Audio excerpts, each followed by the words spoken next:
Hi, this is Mr. Guy, and what I'm doing today is actually looking at the reserve requirement, and I'm actually going to, it's one of the tools of monetary policy, so I'm going to lower the reserve requirement, I'm going to increase the money supply, and I'm going to put that in the GDP formula.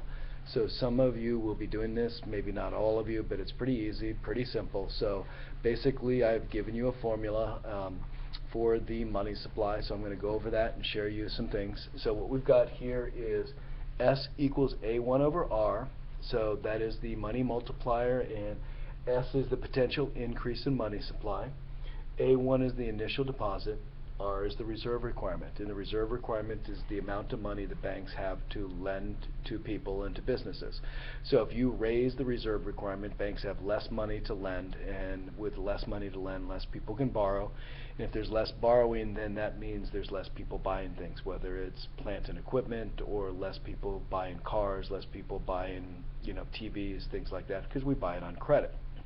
So we want to, if we want to lower the economy, we raise the reserve requirement. If we want to help the economy, make GDP go up, we lower the reserve requirement.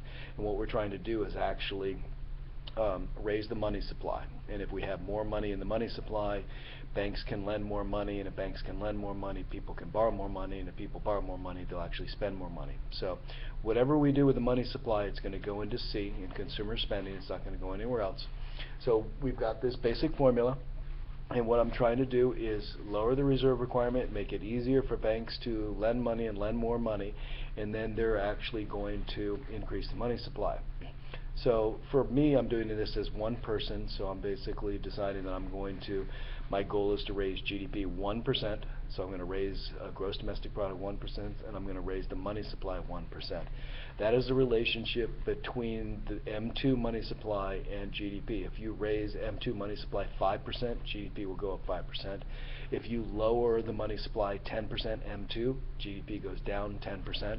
So it's a one-for-one relationship for the past 100, 150 years. We can see them, they correlate, they go well together. So many conservatives and many libertarians and many people feel that all you have to do is raise the money supply 3% each year, do nothing else, and then GDP will go up 3% per year.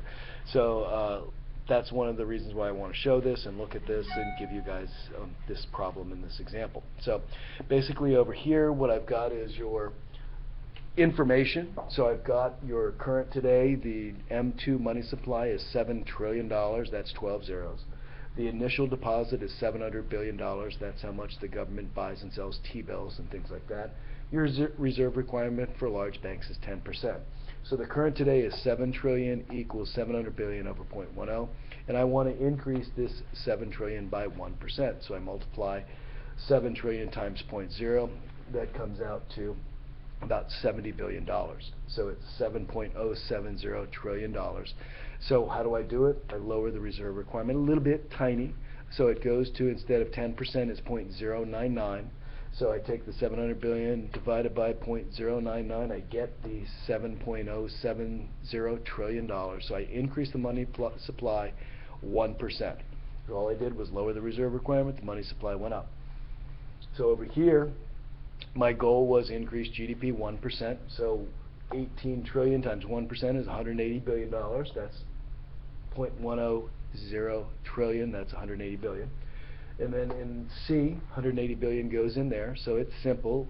Whenever we raise the money supply 1%, this goes in 1%, so 180 billion goes into C, because if there's more money, people then can borrow more money, and if people are borrowing is easy, consumers spend more, businesses expand, and then consumers spend more money. So we've got that. So all the rest of the formula is the same. So this is 18.180 trillion, 13.180 trillion, then 2.50 trillion, 3.0 trillion, negative 0.50 trillion.